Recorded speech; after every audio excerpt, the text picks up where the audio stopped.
E aí pessoal, sejam bem-vindos a mais um vídeo e hoje a gente vai comentar um pouco sobre o GGRC11. O fundo divulgou novas emissões de cotas nessa semana e vamos aproveitar também para trazer a situação atual, considerando o último relatório que a gestão divulgou. Lembrando também que o GGRC11 é um dos fundos que fazem parte aqui da carteira de investimentos do canal. Atualmente a gente tem 100 cotas por um preço médio de R$ 11,15, isso já considerando o ajuste que foi feito após o desdobramento das cotas do fundo. E nesse momento o GGRC11 tem um peso aí de 4% na carteira do canal. Um dos motivos que o peso diminuiu aí nos últimos aportes que eu fiz é porque eu estou aproveitando para comprar mais ações que eu estou vendo aí que estão num preço mais interessante pensando no longo prazo. E caso você tenha interesse em acompanhar essa carteira, eu vou deixar um card aqui em cima do vídeo que mostra o último aporte que eu fiz. Lembrando que todos os vídeos estão gravados no YouTube. E eu aproveito também para deixar o convite para você se inscrever aqui no canal e peço para já deixar o like, pois vai ajudar ao vídeo chegar a investidores que possam ter interesse nesse tipo de conteúdo. Bom, e sem mais enrolação, primeiramente eu trouxe aqui os principais destaques dessa sétima emissão que o fundo está fazendo aí. É a sétima emissão de cotas e essa o fundo pretende captar cerca de 120 milhões de reais e o custo vai ser de mais ou menos R$ 11,20 por cota. Tem também uma pequena taxa de 5 centavos referente ao custo unitário da distribuição e com isso a gente tem um valor total por cota de cerca de R$ 11,25. Esse valor está atualmente um pouco abaixo do valor de mercado atualmente da cota. Aqui a gente tem também as datas dos principais eventos, né, referente a essa emissão, onde o registro oficial foi em 5/4 e a divulgação foi em 8/4, e até essa primeira etapa da emissão e também das sobras, tudo isso deve ser finalizado até 30 de junho de 2024. É um período até que bem curto e o fundo aparentemente já tem uma estratégia de onde quer alocar esses recursos. Inclusive, no relatório aí a seguir, o fundo divulgou também uma carta de que realmente tem a intenção de realizar uma nova aquisição para o seu portfólio. E agora falando um pouquinho aí do relatório de gestão de fevereiro de 2024, lembrando que esse relatório, o fundo ainda tinha um valor patrimonial da cota de R$ 112,50. Após o desdobramento, o valor patrimonial da cota foi para mais ou menos R$ 11,25, algo bem próximo dessa emissão, né? Considerando os custos totais para a emissão dessa nova cota. Particularmente, eu não gostei muito porque eu prefiro que as emissões sejam acima do valor patrimonial da cota. Nesse momento também o fundo tem um PL de um pouco mais de 1 bilhão e o valor de mercado está em mais ou menos 1 bilhão e 50 milhões de reais. Considerando aí a distribuição de fevereiro de 2024, a gente teve 90 centavos por cota. Lembrando que essa distribuição foi ainda quando o fundo estava sendo negociado acima de R$ 100, né? Aí teve aquele desdobramento que foi de 1 para 10. E com isso agora os dividendos estão em mais ou menos 9 centavos por cota. Falando aí também desses principais destaques desse relatório, teve aqui essa questão do desdobramento da cota. Tem também uma proposta de aquisição que o fundo evidenciou aí nesse relatório de fevereiro de 2024, onde o valor total seria de cerca de 41 milhões e 500 mil. É um ativo que aparentemente já tem um locatário e que aparentemente as negociações já estão bem avançadas, né? São os principais destaques que eu identifiquei aqui nesse relatório de fevereiro de 2024. Logo mais a gente vai ter o relatório de março e aí a gente pode acompanhar também e ver se tem alguma notícia ou algum evento mais recente. Agora falando um pouco da distribuição de dividendos dos últimos meses, percebam que variou entre 95 e 94 centavos por cota. Com isso, depois desse desdobramento, a gente pode esperar pelo menos 9 centavos por cota nos próximos meses. E é isso mais ou menos que o fundo está distribuindo. E com isso a gente deve manter esse dividend yield aí de mais ou menos 0,8% ao mês, levando em conta que é um fundo de galpão logístico e galpões industriais também. Se trata até que de uma distribuição bem interessante, considerando que o valor dos imóveis também devam ser valorizados ao longo dos próximos anos.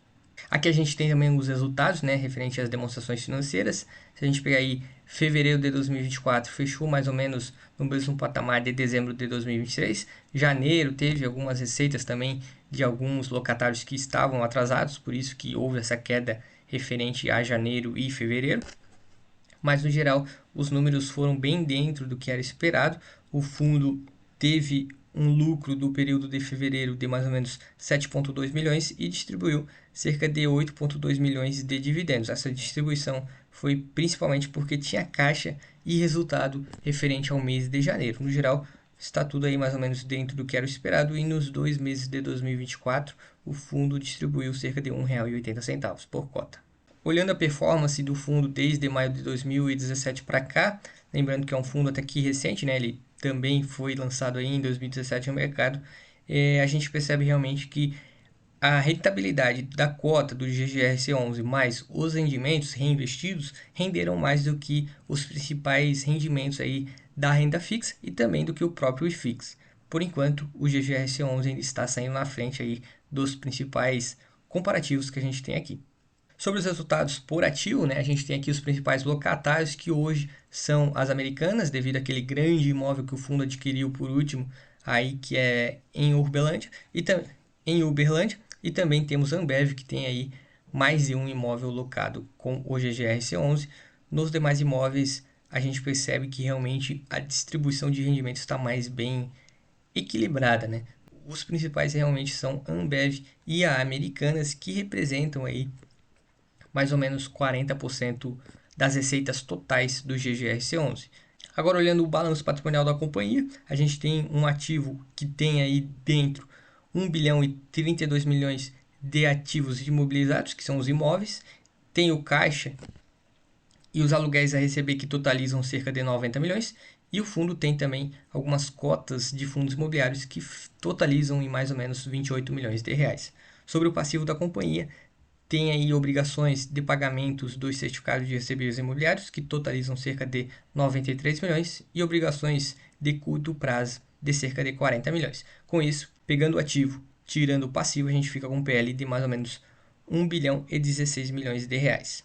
No geral, a gente percebe que nos últimos meses o passivo realmente diminuiu, isso é muito bom, principalmente por conta das obrigações e securitizações que o fundo tem aí no curto prazo. Bom, agora falando um pouquinho aí de mercado, a gente tem o preço atual da cota, que está sendo negociada por R$ 11,42. Desconsiderem aí esse efeito de mínimo e máximo, porque teve o desdobramento e aqui no Status Invest ainda não está contabilizado isso. Porém, seria mais ou menos como se a cota estivesse em cerca de R$ 114 se a gente considerar o período antes do desdobramento.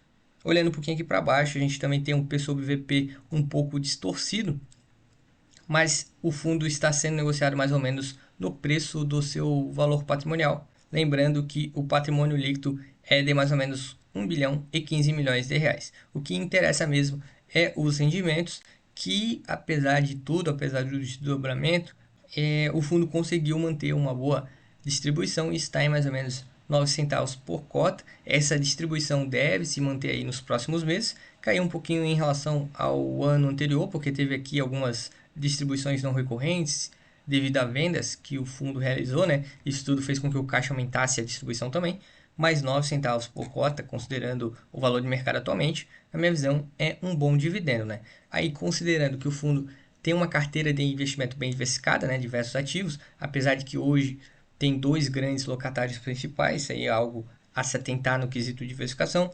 O fundo vem mantendo uma boa distribuição de dividendos e está com P sobre VP de mais ou menos 1. Nesse sentido, a gente pode avaliar que esses três fatores de riscos estão bem diversificados e não apresentam um grau de risco tão elevado assim, pelo menos essa é a visão aqui do canal. Eu tenho esse ativo aqui na carteira, mas parei de aportar e eu estou só acompanhando por enquanto. Vejo outras oportunidades no mercado mais interessantes, mas é um fundo que eu sempre acompanho justamente porque eu invisto. Mas lembre sempre, esse vídeo não foi nenhum tipo de recomendação, tem apenas fins educativos e informativos. Na minha visão é um fundo interessante, mas hoje eu só estou acompanhando, não pretendo vender e não pretendo comprar mais por enquanto. E quero ver como o mercado vai interpretar essa nova emissão de cotas e o que o fundo vai fazer com esses novos recursos.